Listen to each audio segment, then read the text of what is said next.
There was a young man that came into me. I was working the bar, and he was 25 years old. And he came up to me like a kid who just won the lottery. Because he says, Johnny, you are not going to believe what just happened to me. And I said, what's that? I just got offered the job that I have wanted my whole life. And I said, congratulations. He said, well, there's just one downside to it. And I said, what's that? He says, I got to move to California. Yeah. And I said, well, what's the downside about that? He says, well, I have to talk to my girlfriend and see what she wants to do. And I said, what? You just got the job that you have dreamt of your whole life. You've been given everything that you've wanted. And now you're going to go discuss it with your girlfriend as to whether or not, what? I don't know. So maybe, but at 25, I don't doubt that the love is real. I don't doubt that the learning is real because you're learning about love, what's right and wrong. But I wouldn't give up on myself too quickly at age 25 because what happens, let me give you one example. Well, I'm not 25, also I'm even younger, 21. Yeah, So, because again, you may be just needing love and you're sacrificing all of you to be in love. Here's what I would say to that. I would say that there are many different kinds of love. And I've studied love. I read Bell Hooks, all about love. So I'm very interested because we don't have a real definition in our society, an explicit definition for what is love. Right. We use it to apply to so many different Men, things. you know. But there is a sort of love that you can get when you have one person and they trust you so much and you trust them and you've been through everything together and you love them so much. I would take that any day over living alone, just for me and myself, because I know that a good woman is the foundation for everything else in my life. Like if I have a good woman in my life who's really great and loving, and I think that's incredibly rare to find something like that. So I sort of won the actual lottery in terms of finding a partner. But once you get to that state where the love is so mutual, it's like nothing matters. Like we gotta go to California, we'll go to California. We gotta do this. We're like outside of our ego living the life. And it's not even about that. It's like we could be apart for as much time, like years, but we'll still be back together and still always be together throughout. Well, I am absolutely thrilled that you feel that way and you have it mutual, because it's the best kind of love is mutual. It is, no doubt and I about think it's a rare thing, but also we're too quick in society today to jump off of love when it doesn't go our way initially. That's like, my point right there. Love doesn't happen overnight. If you love me and I've lost my job and can't bring money anymore, you're comfortable sleeping under the tree, right? You're not going to yell at me for losing my job because we now lost everything. You're going to sleep under the tree.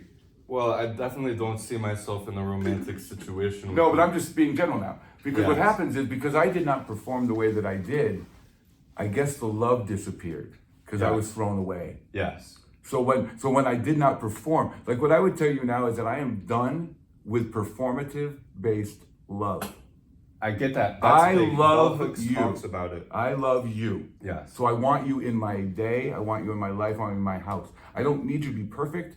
I don't need you to do everything I want you to do, because there's something about you that I love. But when some people found out that there wasn't something they didn't like about me, which was me having my own opinion, Yeah. they threw me away. That's a big after one. years of telling me they loved me. You need to allow. So your when partner you to could have their own believe that it opinion. is all this, you don't want to lose your individuality, so that when that person's gone, Yes. that's not the foundation. So you want to be 100%, she wants to be 100%, so you got 200. So you not can never 50-50. give up your individuality. Never. This is a mistake that we repeat constantly Exactly throughout right. society. So actual scientists and biological studies have looked at the brain through methods such as CAT scans or whatever the current methods are, and they've come to the conclusion that when an individual or animal goes into a new tribal setting, so a new group, think about it, a new school, a new job, a new this, a new that. When they go into this group and they have this, they're very living in their ego and have this big attachment to their ego, their mind over time begins to rewire itself in order to have the same opinions as that group so that they fit into the group. That's why you get these mob mentalities. That's why you get these thought bubbles, these echo chambers all around society and academia and whatever it is, archaeology, science, religion, or all these different aspects where there's sort of just like everyone is agreeing. It's just a primitive biological reaction. So that's how it works when you examine the brain. I love this point, and I haven't heard many people preach this point that you just brought up. You can't give up your individuality. So real love is being able to respect that person enough to give them their individuality.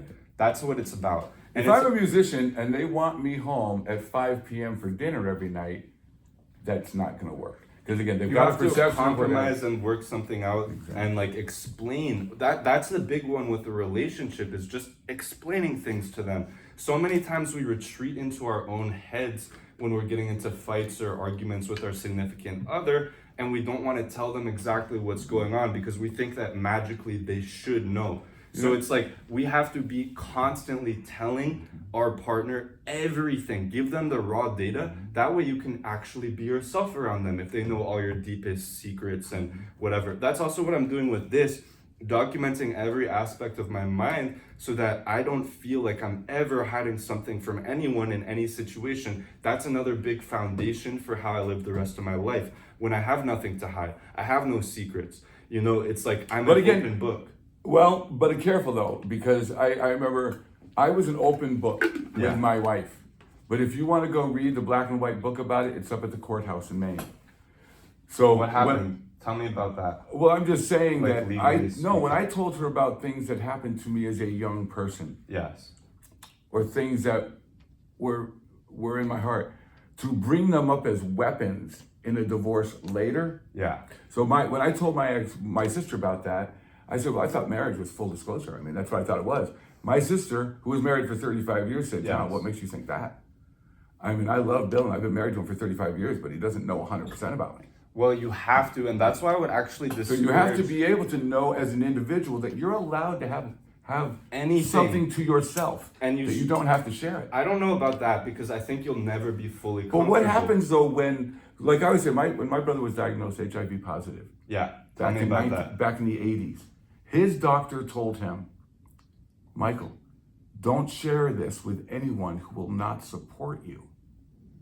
Yeah. So by thinking that you want to be full disclosure and honestly, you're giving a bullet to someone who's not going to use it today. They're going to put it in their belt. You're making to yourself shoot you vulnerable. later. You make yourself vulnerable. That's what most people can't do. But if you're not going to be vulnerable, it's not being vulnerable. Because I'm vulnerable. I can tell you everything. But I better make sure that you're going to care about me first. Yes, of course. I'm not going to be vulnerable in front of an idiot. Of course not. The thing is, why would you ever be with an idiot as your significant other? Because you don't even know it until you're late. You have to trust at least one person. I'm going to sing you a life. song, and I think we're going to have to wrap this up pretty quickly, because I think it sums up. Many people for generations and generations, they talk about, boy, if I only knew then what I know now. So I wrote a song, and when I sing this song, you can see it. Because the thing that I like about my songwriting, I'm educated, I'm eloquent, I believe in vocabulary, I have feelings, and I take the time to learn how to express them, which a lot of men don't. So what I want to do is, if I can sometimes educate men or speak up on their behalf, as that, I would go like this, because I watch it in their faces. So it'll go something like this. I won't sing the whole song, but it goes up. You don't know what you don't know until you know it. Yeah, you don't know what you don't know until you know it. And then there's a line, but I'm going to go with this. The day she threw me out, I couldn't believe my wife. But little did I know it'd be the best day of my life. Because you don't know what you don't know until you know it. But when she went away and I knew our time was through, imagine my pain when she took my children too. Because you don't know what you don't know until you know it. But Solomon, he was wise. He knew just what to do. Let the children live and they'll come home to you.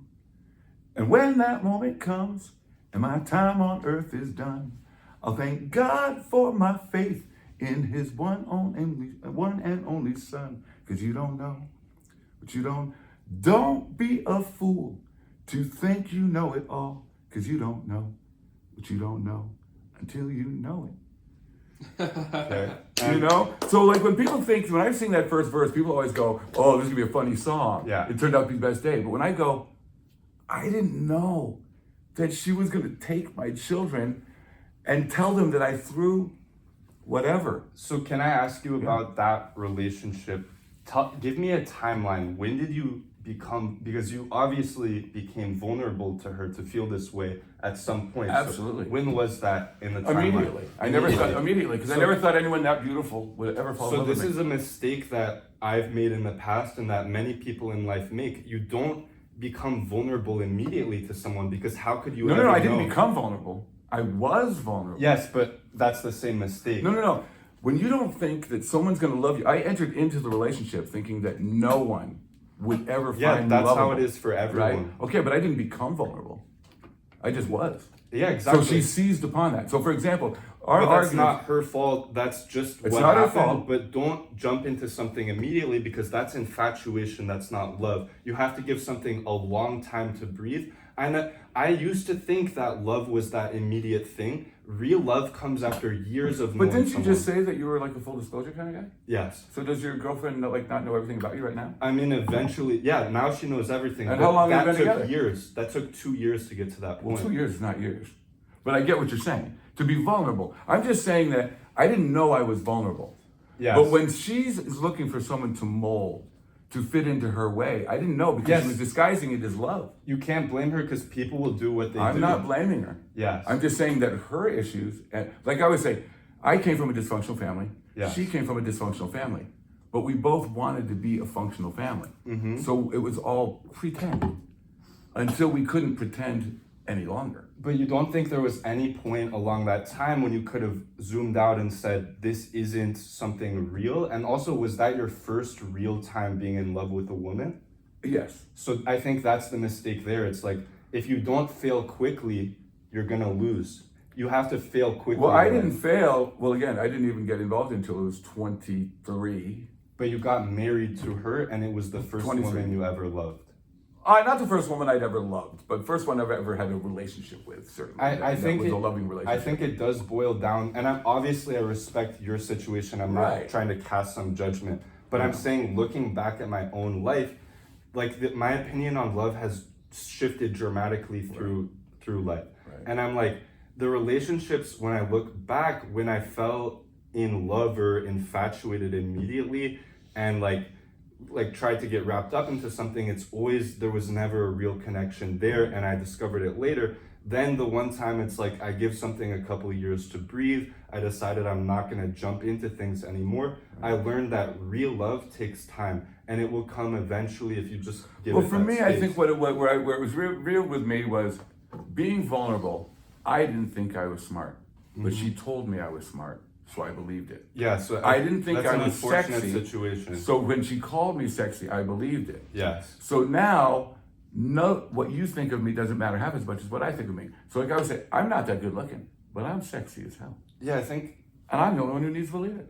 you don't even need to say I'm not that good looking, because it's like, I'm claiming my own thing. I'm not doing it for the purpose of anybody. yeah, I know what you mean. And it's like, I totally I'm not respect trying to that. diminish myself, because like I always say, right before we all come to earth, and we're doing, the good Lord says, before you go, stop by the gift department, pick yourself up a couple of gifts to take with you down to earth. It'll make life a little easier. Yes. When I got down to the gift department, the line for good looks was so long, I went for musical talent. I get that. Because everybody wants to be good looking. I don't need to be good looking. I think a lot of people confuse love does not. Most of the time, people think that attraction is love. Exactly. In reality, It's it something- isn't. Yeah. I think love is a lot more than just attraction. Absolutely. Because if you think about it, when two couples are way past their youth, I mean, you know, as you're growing older, that attraction is starting to go away. I mean, you're It just aging. grows as well, though, at the same time. Well, it may have Right. stopped growing, so the stagnancy of it alone is Well, that's because one party stopped putting in the effort to keep loving, because love is an action.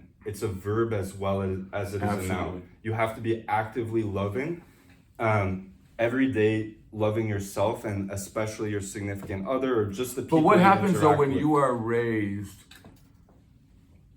you weren't even allowed to have that. You can't blame your past or anything that happened. No, you don't blame it, but you have to, like, I'll tell you an example. I was going to a shrink, and I was talking about this one situation, and my shrink says to me, so John, during this whole time when it's all going on, who was looking out for you?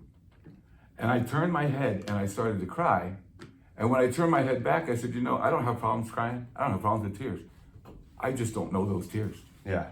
And it was because no one ever once asked me how I was. But who did you? It's like it doesn't matter. No, It does matter never when you're a matters how- child. Sure, and it could imprint something on you, but you're still responsible to rewire your brain. Believe me, I'm not holding anyone afterwards. to blame. I'm just accepting the fact that it was real. Yes. So, like, for example, my relationships with pastors would say, I don't mind arguing with you as long as I know it's your argument. Yes. But you seem to be representing your parents' argument. Mm-hmm. So I want to know if it's yours. So when I believed it, I thought, wow, I'm fighting about unions I don't really know about because I've never been a part of one. But what I learned at the end of it was that she was not teaching me how to think for myself. She was For her. teaching me to think like her. So obviously it was a negative. And I'm not dichotomy. blaming anybody. I'm just being aware of it. Yes. So I can alter. And in the future, I don't think you should shut it off and say there's no way you could find love again, because I think anyone can. Oh, believe me, I love more people. I don't know anybody who loves more than I do. What about a significant other? I will tell you, have you ever heard this line before? And it says this, it says, everybody talks about love. There is one type of love that doesn't like to share. That doesn't like to share. What's that? I had lots of girlfriends before I got married. I didn't have a lot of girlfriends after I got married. You know what I mean? It's like, I could be with you, but you're going out with them now. I don't really like sharing that kind of love. You're like, if we're all going out like friends and the love is real, we can share that love. Oh, but wait a minute, who are you just talking to?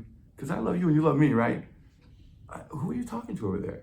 Because I don't like sharing you, even if you don't know it. So it's that thing that can be damaging in love, because people don't like to share that possessiveness, that monogamy, that, like, again, I don't believe that men have midlife crises. It's the women that have the midlife crises. So what I would say to push back is, I think monogamy is a sacred bond, which a lot of people don't understand it exactly in our society. I think that monogamy is something that if you put in the time and effort and both parties are consistent, we just biologically are monogamous a lot of the time. And it's like, obviously, I don't think we're biologically monogamous. okay, not biologically, Right. but tribalistically, sure. Right. But as men, so it's different for men and women, obviously. But what I can say from my own experience is that over time I learned, if you want to have the perfect girl, if you want to have the perfect woman, the one that we say in our minds is the perfect one, how can we do Does that? anybody think that exists? I do, because I found it, and I'm going to tell you guys how you can find it too. So if you want...